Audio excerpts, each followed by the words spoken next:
All right, what's up, ladies and gents? So this week we're going to be doing another breakdown of one of these videos here. This one is of an officer-involved shooting where they got a call. Now, keep in mind, I'm Monday armchair quarterbacking this, all right? But there are some pretty valuable lessons that I think we can learn from it. They got a call of a home invasion. This is in Houston, Texas. And if you look at the time up in the top right, it says 9:45 a.m. Most home invasions take place between 6 a.m. and 3 p.m. So just remember that. Also, I think that these people may have just moved into the house. I'm not sure. There's boxes kind of all over the place, but it could also just be because they have kids. And I'm definitely no stranger to having boxes sit around my house for months at a time because life just happens. So they get a call. Home invasion in progress. That means that somebody broke into the house and is essentially holding them hostage, because home invasion is when somebody violently enters your home while you are present. So let's watch this video and then let's talk about it.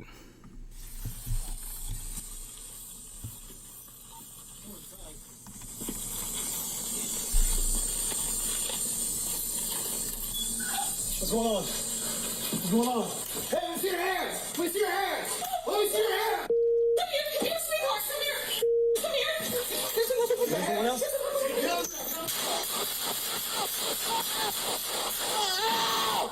Shit! Ow! Ow! Fuck! Sweetheart! Oh, shot! You lost your shot! Lost your shot!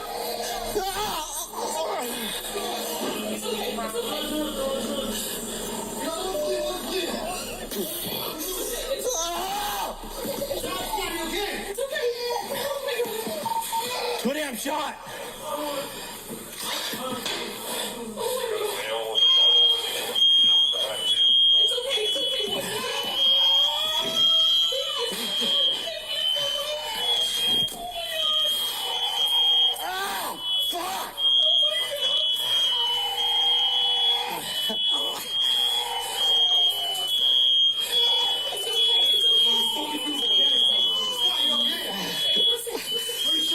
My leg.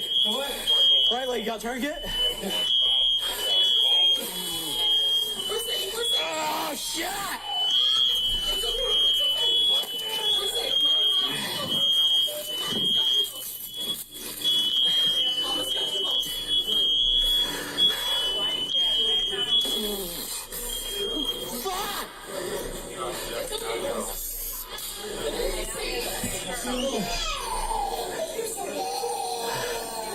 We got one custody inside, over ran out. Hey, King. You guys to help. There's a bunch of towels over there. What's going on?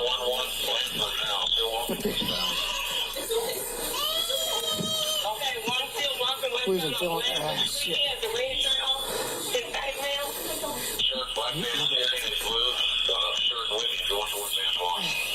Shit.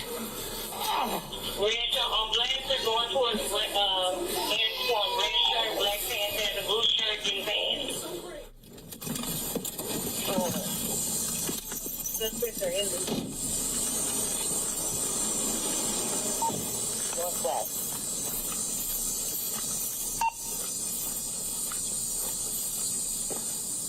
Someone inside.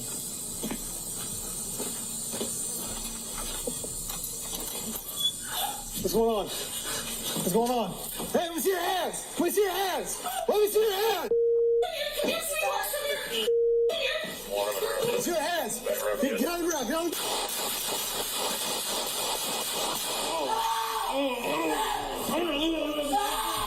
Shots fired! Shots fired! Where's he at?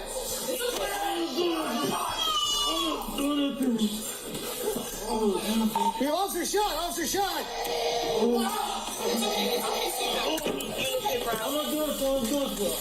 We got one fleeing! Don't you fucking move! Scott, you okay?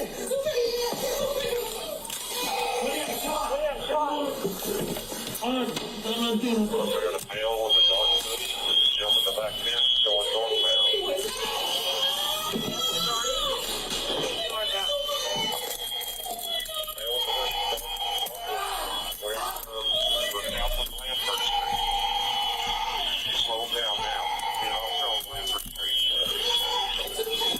you fucking move, okay? Scott, you okay? We're safe. We're safe. We're safe. Where you shot at? My leg. Your leg? We're safe. We're safe.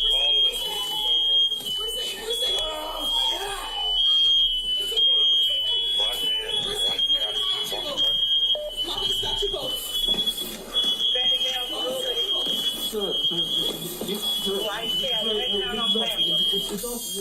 Where's it at?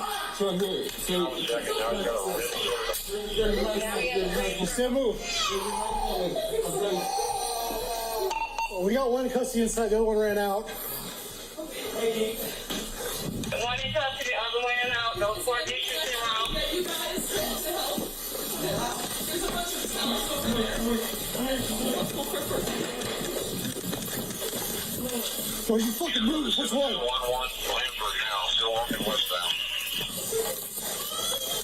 Okay, one still walking westbound on Blanford Street. He has the green shirt on. His back now. Shirt, black pants, carrying a blue shirt with him going towards Antoine. Red shirt on Blanford going towards Antoine. Red shirt, black pants, and the blue shirt getting pants.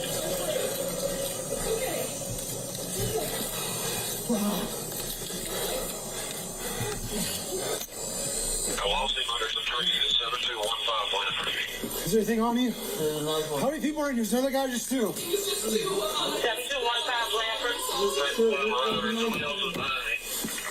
Blanford. Okay. 7223 Blanford at the corner of Antoine and Blanford up on the front porch. Now walking westbound. He takes the pump out of the sidewalk of Antoine. Oh my God, thank you so much. He takes the pump out of the sidewalk. So the first thing that strikes me about this video is that they get a call for a home invasion in progress. Look at the approach. Yeah, they had their weapons unholstered, but you can clearly see right through the window there that the woman was sitting on that bench-like object, hands behind her back. And if you look closely, you can see she's actually zip-tied, and she broke the zip ties once the shooting started in the midst of the chaos. Her adrenaline pumped. It's not that hard to break them. But also look at this. I don't know if this is some sort of a home security sign, like, hey, we're guarded by X people, or if this is maybe a high school type of a sign, but be aware of the types of signage that you are putting in your yard. But you can see here, I think this is a security camera, probably isn't calibrated appropriately in order to give her the early warning that she needs in order to prevent this home invasion. Also, the door didn't look like it was kicked off the hinges. It looked like it was intact. So as much as we want to love our American neighborhoods, taking the extra step to make sure those front doors are locked is just one mitigating factor. So the approach was definitely very lazy, if you ask me. I would have had weapons up and drawn and definitely been moving with haste, because these are danger zones, what we call danger zones, especially out in this big open area, no cover and concealment. So I'm going to want to get up against this wall as soon as I possibly can. So just remember that in the fundamentals of gunfighting. Now here he says you can see somebody inside. Now she also has a storm door, or no, she does not have a storm door, sorry. So he pushes it open. Now he says, hey, what's going on? Well, what do you mean what's going on, dude? Like, she's literally sitting there. You're coming to a home invasion call. Hands are behind her back. And she looks distressed. You can't see it because her face is blocked out, but I guarantee you she looked pretty freaking distressed. And now they're just standing in the fatal funnel. And you hear me talk about this with cops all the time. Get out of the fatal funnel. I don't understand why people just want to hang out there. Then he sees somebody here in the back, like laundry or mudroom type area. So he immediately gets a bit fixated, starts to pursue that person. I'm not going to say anything about that because, yeah, obviously if you have eyes on somebody, you don't want to lose that. His partner, however, comes in, and now her kids, I guess, are over here on the other side of the couch. Horrible situation. But as he's going in there, you know, one of my first questions would have been like, hey, how many other people are here? Like, how many other people are here? Like, what's the total count of combatants that we're dealing with? But so as he's going over there, where's this guy standing? Again, another fatal funnel. That's why it's so important to understand how these things work in your houses, guys. The criminal essentially is using this fatal funnel to his own advantage here in this point, and you're going to see once he pops this corner. And unfortunately, that cop didn't have his weapon up in time. So this guy literally just pops the corner and hits him with a shot in the leg. And fortunately, that woman was not hurt. So this cop is now going to go down. He's got a wound to his leg. He returns some sort of fire. Doesn't probably hit him, but we definitely want to gain firepower superiority at that point in time. And now look what he does is he crawls, and look at his trigger finger also, by the way. As you can see that his finger is still on the trigger. Now, whenever the gun's up, that's fine. That's one thing. But whenever you are crawling backwards, that's a totally different thing. You don't want to negligently discharge that weapon system. But look where he stops. He stops in another fatal funnel. He's just sitting there. So what's to say this criminal just doesn't come out here and just start blasting him and smoking while his buddy's behind the counter there trying to subdue the other guy?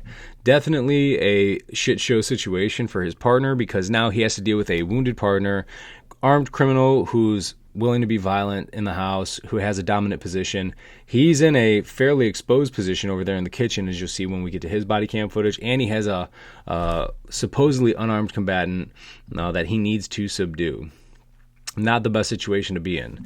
Now, during this time, this guy, again, sitting in the fatal funnel, I do not recommend that. Get yourself to a position of dominance, cover, and concealment.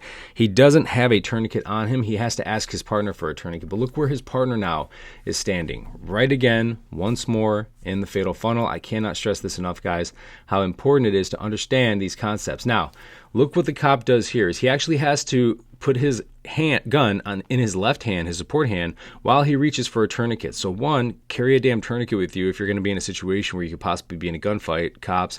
But two, have everything available that you can in your support side, your working side. This guy has no security right now. And if that criminal, luckily he didn't, but decided to pop out that corner again, he's just going to blast this cop, and there's nothing this guy could do. And there's nothing his partner could do either, because he's on the floor in a fatal funnel. And so if the guy actually decided to come around, he could have smoked both these cops very easily, and I'm very glad that he did not. But he reaches for his tourniquet. Look at that lack of trigger. He doesn't even have a good left-handed grip on it. If you do need to switch that weapon system over, switch it over.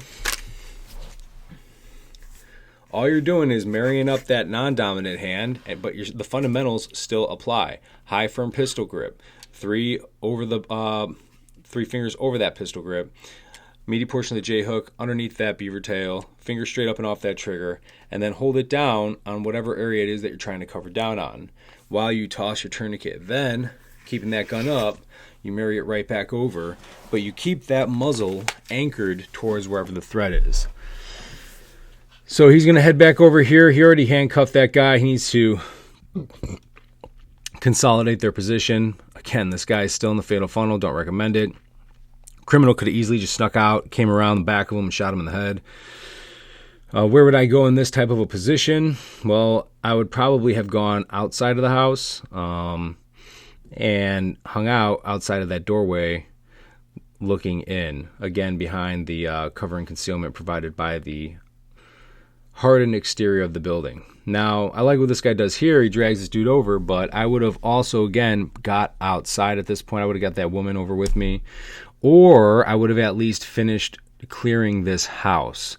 You still don't even know if that guy is in the house or not. Yeah, we saw one perp leave, but that could have been a third guy on the outside. So his back is towards the threat, both threats actually. And as you'll see in the other body cam footage, the wounded cop's gun is on the ground. There's no security here in this. Security is super important, guys. Keep your muzzles anchored wherever that threat can come from. And lastly, know how to put on your own tourniquet. Like if you get wounded, you have to do self-aid and then buddy aid and then medic aid. So this area out here is what I'm saying is I would have gone to, if I would have been wounded in this doorway, I would have crawled myself out to right here. So that way I would have had some sort of line of sight right there. Looking in, but then also looking out on any of these windows in case he would have came running out any of these. Like standing there, hey, what's going on? Well, what's going on is she's freaking tied up. Now, good job at him, coming in here. I don't know what his clearing tactics necessarily were. Shooting begins. This is a difficult situation for this guy, no doubt about it. I think he handled this part pretty well.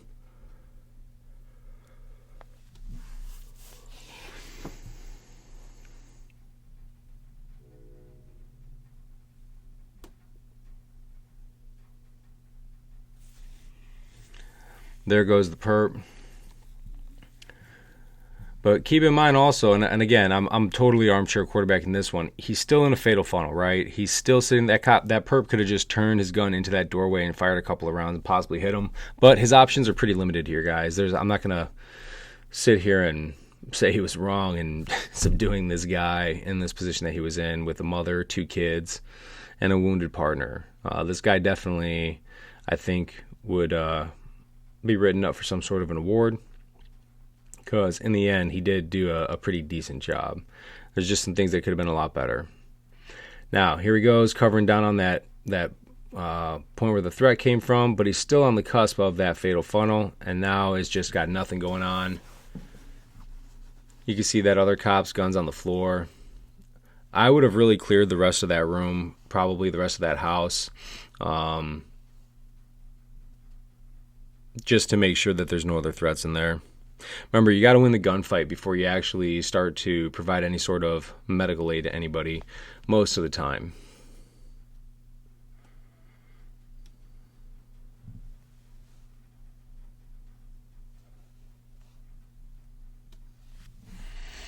So that's really it for lessons here today, guys. Just remember, whenever you are dealing with a potential gunfight, cover and concealment, you want to move from cover and concealment to cover and concealment. Again, you see here, he's still in the fatal funnel. Gun is on the floor. Get that tourniquet up high and tight. Look through the windows. If you see something, then, play it like it is. Entry, don't stand in the fatal funnel. Don't just sit there asking, hey, what's going on when you get a call to a home invasion.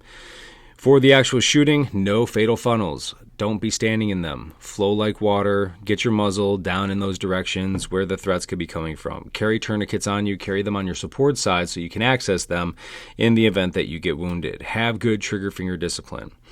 Don't stand in the fatal funnels whenever you're responding to anything. Whenever you hand somebody a tourniquet, don't be just tossing your gun in your non-dominant hand. If you need to put in that support hand, put it in there appropriately.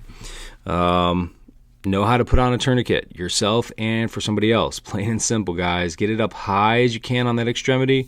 Cut off that blood flow and get it down nice and tight, and then reassess every time you move. Get back to the threat. So win the gunfight, guys. Win that fight. Don't just assume that, hey, we saw somebody run, this is all said and done with. Stay facing towards the threat. Don't turn your back to them. But then when I say get back to, I mean get back to the fight as soon as you possibly can, because you really have to secure the rest of that house. Make sure nobody else is in there. And then lastly, don't just drop your weapon.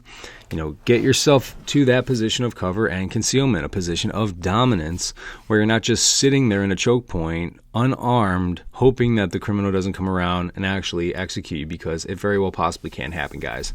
So whether you're a law enforcement officer responding to some sort of an incident, whether you're in the military, whether you are just a person who wants to improve upon your personal and home and family protection, these fundamentals still always remain the same. Positions of dominance, cover and concealment, not being in the fatal funnel, digging your corners, winning the gunfight. If you get wounded, then you have to be able to provide buddy aid or self-aid, and then buddy aid. And then lastly, request medic aid. And then ultimately, have good weapons transition capabilities from your dominant to your non-dominant hands. All right, guys. Hope that's helpful for you all, and let me know what questions you got.